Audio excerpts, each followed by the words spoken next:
ఈ వారం ఏ ఏ sectors top perform చేసాయో mostly అవే next week కూడా ఉండొచ్చండి. సో రెండు కంబైన్ చేసి ఒక్కో సెక్టర్ రీజన్స్ చెప్తాను ఎందుకు ఎలా పెర్ఫామ్ చేస్తున్నాయని. ఫస్ట్ మనం చూస్తే public sector banks. Public sector banks మీరు గమనిస్తే లాస్ట్ 2-3 మంత్స్గా నేను రెగ్యులర్గా ఏది చెప్తున్నానంటే వాటి వాల్యుయేషన్స్ బాగా లోలో ఉంది. అక్రాస్ ద బోర్డ్ అందరి ఒపీనియన్ ఏంటంటే ప్రైవేట్ సెక్టర్ బ్యాంక్స్ వీటి బ్యాంకింగ్ సెక్టర్ స్టాక్స్ని వీటికి valuation price to book multiple అని అంటాం, P/B అంటాం. ఈ P/B అనేది యావరేజ్గా 2 దగ్గర ఉండాలి. అలాంటిది ప్రైవేట్ బ్యాంక్స్కి 3 దగ్గర ఉంది. అంటే అవి ఆల్మోస్ట్ ఓవర్ వాల్యూడ్ దగ్గర ఉన్నాయి. At the same time public sector banks ఏవైతే ఉన్నాయో SBI, Canara, Punjab national bank, bank of Baroda వీటికి 2 దగ్గర ఉండాల్సిన దగ్గర 1 to 1.5 రేంజ్లో ఉన్నాయి. సో ఇవన్నీ 1 to 1.5 నుంచి 2కి పెరగాలి అంటే ఖచ్చితంగా దాని ఇంపాక్ట్ మన పబ్లిక్ సెక్టర్ బ్యాంక్ స్టాక్స్ మీద బాగా కనిపించడానికి స్కోప్ ఎక్కువ ఉంది. ఇంకో మేజర్ ఫ్యాక్టర్ మీరు చూస్తే especially yesterday interest rates cut వల్ల జనరల్గా ఇంట్రెస్ట్ రేట్ కట్ అనేది దానివల్ల ఏమవుతుంది, వడ్డీ రేట్లు తగ్గుతాయి.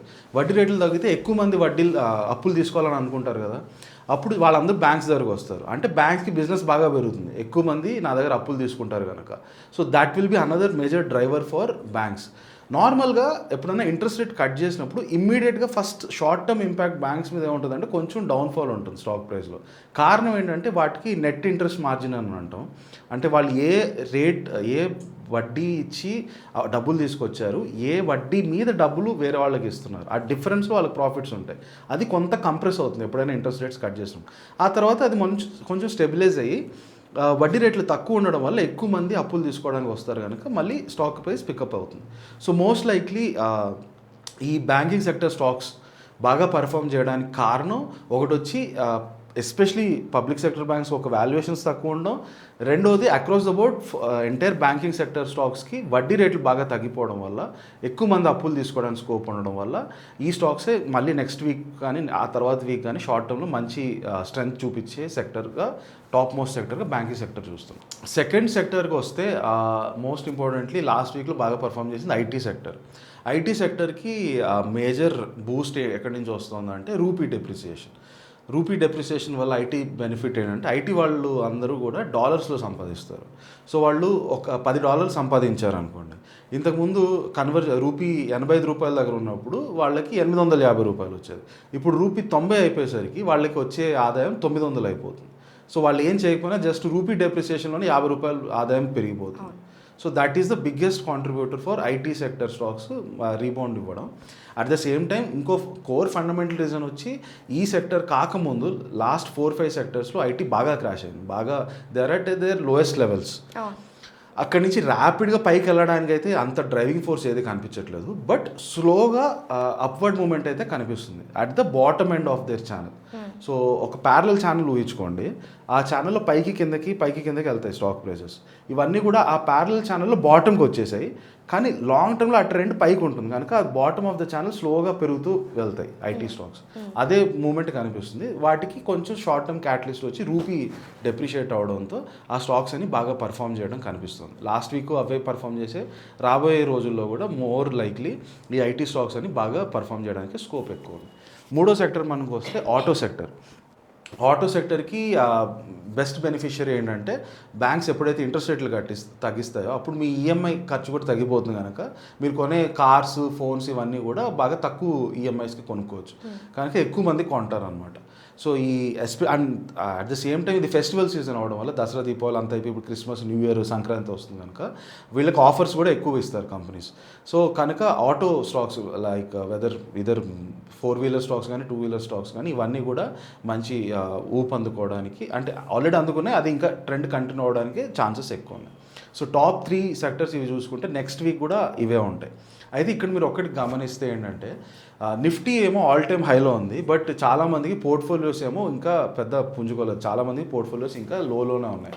దానికి కోర్ రీజన్ ఏంటంటే ఈ mid cap stocks, small cap stocks అంత పర్ఫామ్ చేయట్లేదు. నిఫ్టీ అంటే ఏంటి, మీకు టాప్ 50 స్టాక్స్. ఈ టాప్ 50 స్టాక్స్ పెరిగితే అప్పుడు నిఫ్టీ పెరుగుతుంది. కానీ that doesn't mean entire market mid cap, small cap, micro cap పెరుగుతున్నట్టు కాదు. ఈ mid cap, small cap, micro పెరగాలి అని అంటే అప్పుడు ఏం జరగాలి అంటే ఎఫ్ఐఎస్ ఎప్పుడైతే మళ్ళీ బ్యాక్ ఇండియాలో నెట్ బయర్స్గా వస్తే అప్పుడు మన డిఏఎస్ వాళ్ళ ఎఫ్ఐఎస్ ఏం చేస్తారంటే లార్జ్ క్యాప్ మీద వెళ్తారు ఫస్ట్. అప్పుడు డిఏఎస్ వాళ్ళ డబ్బులు అంతా వాళ్ళ దగ్గర ఉన్న లార్జ్ క్యాప్ స్టాక్స్ అని ఎఫ్ఐఎస్కి అమ్మేసి ఆ డబ్బులతో మిడ్ క్యాప్ స్మాల్ క్యాప్ మీదకి వస్తారు. అప్పుడు మళ్ళీ మీరు పికప్ చూస్తారు మిడ్ టు స్మాల్.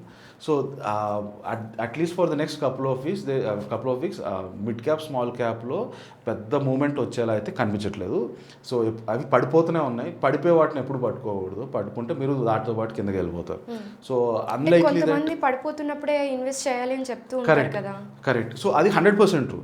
అక్కడ ఏంటంటే అది కంప్లీట్ పడిపోయినంత వరకు వెయిట్ చేయాలి మీరు. క్రాష్ అయ్యేంత వరకు కంప్లీట్ పడిపోయిన తర్వాత వరకు వెయిట్ చేస్తే అక్కడి నుంచి స్లోగా ఎప్పుడైతే రికవరీ స్టార్ట్ అవుతుందో అప్పుడు ఎంటర్ అవ్వాలి. మీరు పడిపోతున్నప్పుడు కొనాలి కదా అని అది పడిపోతున్నప్పుడు కొన్నారు అనుకోండి, 100 దగ్గర కొంటే అది 50 పడిపోయింది అనుకోండి, అది కూడా మీకు loss. So wait till that comes down to 50 నుంచి 55-60 స్టార్ట్ ఎప్పుడు మూవ్మెంట్ స్టార్ట్ అవుతుందో అప్పుడు ఎంటర్ అవ్వండి. డౌన్ ఫాల్ నుంచి మళ్ళీ ఇంక్రీజ్ అవుతున్న టైంలో కొనాలి. ఆ టైమింగ్ ఇంపార్టెంట్. అదర్వైజ్ జస్ట్ పడిపోతున్న ఒక్క రీజన్ మీద పడితే మీరు it will keep falling. Or else మీ దగ్గర ఒక 100 రూపీస్ ఇన్వెస్ట్ చేయాలన్నారు అనుకోండి, ఇప్పుడు 10 కొనండి, ఇంకొంచెం పడ్డాక ఇంకో 20 కొనండి, ఇంకొంచెం పడ్డాక ఇంకో 30 కొనండి. అలా యావరేజ్ అవుట్ చేస్తూ ఓవర్ టైం కొనుక్కుంటూ ఉండొచ్చు. అదే సింగిల్ పాయింట్లో ఎంటర్ అవ్వాలంటే wait for it to completely fall. Complete fall అయ్యి అక్కడి నుంచి స్లోగా రికవర్ ఎప్పుడు అవుతుందో అప్పుడు మీరు you can start entering in to this mid cap small cap micro cap stocks. So ఒకవైపు సెక్టర్స్ ఎక్కువ మంది మనకి మిడ్ క్యాప్స్ మీద కావచ్చు స్మాల్ క్యాప్స్ మీదనే ఇన్వెస్ట్ చేస్తూ ఉంటారు మోస్ట్ ఆఫ్ దమ్. అంటే లార్జ్ క్యాప్స్ దాకా వెళ్ళలేరు కాబట్టి మామూలుగా మిడిల్ క్లాస్ వాళ్ళందరూ కూడా స్మాల్ క్యాప్ లేదా మిడ్ క్యాప్ మీద చూసుకుంటారు, స్మాల్ క్యాప్ కూడా ఎందుకు అని చెప్పి. సో ఇప్పుడు అదే అటు ఇటుగా ఉంది కాబట్టి మీరు అన్నట్టుగా డౌన్ ఫాల్ అవుతున్న టైంలోనే చాలా మంది ఇన్వెస్ట్ చేయాలని చెప్పి ఇన్వెస్ట్ చేస్తూ ఉంటారు. సో అలా చేయొద్దు అని అంటారా? Wait for it to completely fall అండి. మిడ్ క్యాప్ స్మాల్ క్యాప్ ఎప్పుడైతే రికవరీ చూపిస్తుందో అది కూడా మీరు వీక్లీ క్యాండిల్స్ మీద చూడాలి, డైలీ వాటి మీద కదా. డైలీ మీకు ఫ్లక్చుయేషన్స్ అటు ఇటు ఉంటాయి. Weekly or monthly candle is important. Weekly candle మీద it looks like small cap and micro cap mid cap are still going down. So don't enter that boat. Wait for that to completely fall. అంటే completely అంటే maybe ఇంకో 500 points 1000 points వరకు end అవ్వచ్చు. అది అయ్యి అక్కడి నుంచి ఎప్పుడైతే రికవర్ స్టార్ట్ అవుతుందో 1 to 2 weeks తర్వాత మోస్ట్ లైక్లీ అప్పుడు get back in to them. అప్పటి వరకు దయచేసి వాటిని టచ్ చేసి ఊరికే డబ్బులు పోగొట్టుకోకండి. సో ఒకవైపు బ్రాడ్ సెక్టర్స్లో చూస్తే అటు IT sector, banking sector and auto sector are performing well. ఇంకోవైపు క్యాపిటలైజేషన్ ప్రకారం చూస్తే ఇటు ఓన్లీ లార్జ్ క్యాప్ మాత్రమే పర్ఫామ్ చేస్తుంది. Mid cap small cap micro cap ఏవి కూడా పర్ఫామ్ చేయట్లేదు. అందువల్ల అందరూ కూడా నిఫ్టీ పైకి వెళ్ళడం చూస్తున్నారు కానీ వాళ్ళ పోర్ట్ఫోలియోస్ పెద్ద మూమెంట్ అయితే కనిపించట్లేదు. And that is happening to everyone. మీకు ఒక్కరిగా అవుతుందని మాత్రం ఎవరు అనుకోవద్దు. ఓకే, అంటే నెక్స్ట్ వీక్ ఏవి పర్ఫామ్ అంటే ఏవి బెటర్ పర్ఫామ్ చేస్తాయి, ఏ సెక్టర్స్ బాగా పర్ఫామ్ చేస్తాయి అని అనుకోవచ్చు? మార్కెట్ ఇప్పుడు 26,100 185 దగ్గర నుంచి 500కి వెళ్ళాలంటే only thing that will take it there is large cap stocks. ఈ లార్జ్ క్యాప్ స్టాక్స్లో బిగ్గెస్ట్ బ్యాంక్స్ ఏవైతే ఉన్నాయో బ్యాంక్స్ అన్ని కొంచెం పెరగడానికి స్కోప్ ఎక్కువ ఉంది. చూస్తే బ్యాంక్స్ ఎప్పుడు కూడా హైలోనే పీక్స్లోనే ఉంటుంది. ఇప్పుడు రీసెంట్ టైం ఈ 1 yearలో చూసుకుంటే ఎప్పుడు టాప్ పర్ఫార్మింగ్గా బ్యాంక్ సెక్టర్ అయితే ఎప్పుడు ఉంటుంది. 2010 నుంచి 2022 వరకు బ్యాంక్స్ ఎవరు టచ్ కూడా చేయలేదు. ఎందుకంటే ఆ 10 years banks the most horrible sector.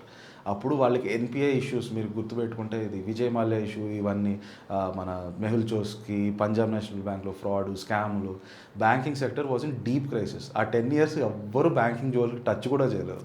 అలాంటిది ఇప్పుడు banking became the most favourite sector. And that is a very natural thing. Sector rotation అంటాం, ఒక్కొక్క టైంలో ఒక్కొక్క సెక్టర్ వెళ్తుంది.